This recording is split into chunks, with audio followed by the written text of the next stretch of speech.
The first piece is based on, it's a satirical look at Binyavanga Wanyena's famous lost chapter from his novel, I'm a Homosexual Mom. And mine is I'm a Nairobian Mom. So, here we go. I'm a Nairobian mom. I'm living in Nairobi without having seen my mother for a few weeks. She's fine and dandy, but for the usual little niggles that people above the age of 50 must go through. I'm sitting in my house worried about how I can tell her this. After all, she grew up in the rural areas where she had to walk long distances to go everywhere. To fetch water, to go to school, to go to church. Okay, maybe not to church, but you get what I'm talking about. I'm reminded that she came to the city when she was an adult, and she had to integrate into its strange ways. Even as she maintained her family contacts, she ensured that her children had options not limited to where she came from. As I sit in my room, I'm forced to contemplate how I will tell my mother that which I have never told her. I'm a Nairobian mom. I grew up understanding what you told me in the mother tongue, but speak only the languages you encouraged me to speak in, English and Kiswahili. I was encouraged to try out this city, which was all I knew, even though everybody claims that no one came from here. I learned that in conversation, it was almost illegal to say that your shags was in Eastlands. You had to have come from somewhere else, Kisumu, Kakamega, Kwale, Muranga, Marsabit. Everyone came from out of Nairobi. Well, this is somewhere people who just stayed as they marked time before returning to their ancestral home. This is why the government decided that it would not allow me to designate Nairobi as my home district when I went to apply for my national ID in the 1990s. Even then, being from Nairobi was not allowed. They only allowed me to get my ID when they scribbled the home village my father wrote on his ID, which he had not lived in for over half a century. As you know, Mom, I've never been there. Nairobi is not just a place to while away time, but a home for people like me. A place with its own history, its own idiosyncrasies, where residents judge one another just as much as those who come from other towns. Where claiming to live in Runda or Mathare means more to the listener than claiming to come from Nyagunga or Loyangalan. I have known that I was a Nairobian since I was 5 years old, when my father took me to the village and relatives ensured that I cut a sheep's neck to prove my manhood, as was custom. When I looked around for a tap to clean my hands or even a clean cloth or towel, I found none. When I watched the other kids wipe their hands on the ground, and I couldn't bring myself to do it, I knew my true identity. That feeling has since been coming over me in waves. Sometimes I feel the need to have a snack, and I'm quite fine with stopping by the roadside to eat boiled maize or mutura. Sometimes I eat a boiled egg in a matatu in the evening in an attempt to hide the effects of excessive drinking to those at home. I've known I'm a Nairobian since I realized that I always have a handy 10 bob or 20 bob to take a matatu to some nearby place. I know in other places people take matatus only when traveling long distances. I know that I'm a Nairobian and has refused to speak my mother tongue since I didn't speak it when I was growing up. I know I've disappointed people who tried to force me to speak it because it is my mother's language, but still I persist. I might disappoint you, but I'll have to whisper it. I'm a Nairobian now.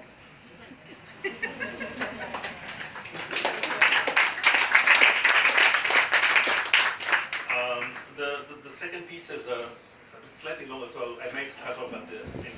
Please, okay. This one is When Harry Married Meghan, Nairobi edition.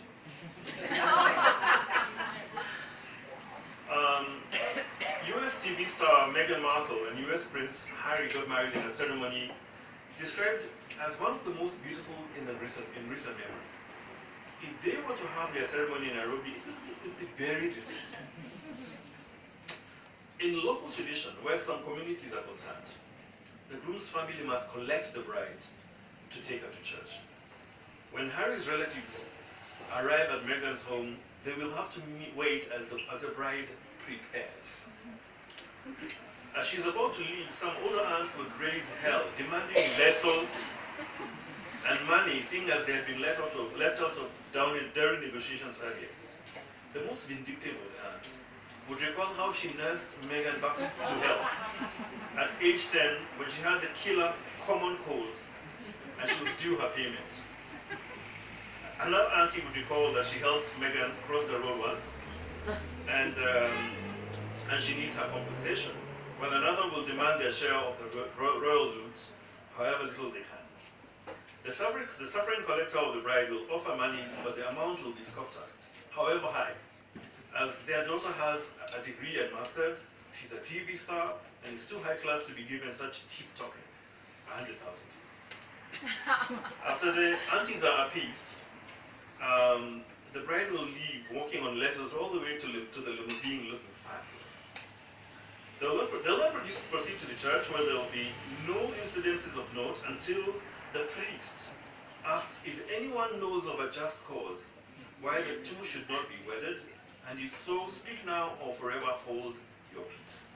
At this time there will appear a heavily pregnant lady with 2 kids bearing a court order, barring the wedding from proceeding until the suit has been determined. This is because she is still legally married to Prince Harry, and he has not yet officially terminated the contract. At this time, Prince Harry, who has been looking haggard and hungover from the previous last night of freedom binge, will snap his fingers. His posse, with large woolly hats, will cut the woman and her children off with cameras, recording, and newspapermen feverishly scribbling notes. Videos of this interaction will go far and wide across the African and black social media and trend on Twitter. Eventually, Harry will convince Meghan that this woman whom he has never met before means nothing to him, and she, Meghan, is the only one for him. Also, this Wangeshi woman is a woman of low personal morals. Another row is brought on because Meghan is questioning how he knew her name. Eventually, they'll proceed with the ceremony. This time, the pastor doesn't ask any cheeky questions, and the doors are closely guarded. The ceremony will run smoothly until the signing of marriage certificates come around. Following on the earlier incidents, Nairobi will continue snapping away the newlyweds with their phones and posting them on social media while giving commentary. The bride's gown will be described as having probably been tailored by someone at Jericho Market, while the groom's tux will allegedly have been borrowed from a well-off butcher in Githurai and he wants it suit back. Then on to the photo session. There'll be a small hitch getting to the church to the photo session as phone text starts streaming in, explaining that the horses that had been hired for the much anticipated horse-drawn carriage ride had been horse-napped. And a few days later, Naivasha County is feasting on the newly engineered limited edition goat meat from KFC. Eventually, they settle on the limousine and head to the Nairobi Safari Walk, or if the budget allows it, Murua Manda, where they conduct their session. Photos will include poses of the bridesmaids carrying the groom, groomsmen carrying the bride, the groom chasing the bride who is hiding behind trees, groomsmen pointing at the sky like Usain Bolt, or recording TikToks as it's now done. With the photo session done and dusted, they will then head to the reception, which in true Nairobi middle class fashion will be hosted at the College of Insurance in South Africa. They will come in with pomp and glamour with the families of the two singing, Wero kamu na wakina woko weto. Yes. They must of course go through this flowery wedding arc with Kayamba Africa, dancing and singing as they lead them to their seats. Yeah.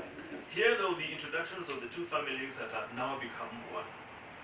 Gifts will be far and few between, but you'll be sure to hear someone complaining bitterly that they were not given meat with their stew, and they couldn't have even been given a soda instead of bottled water.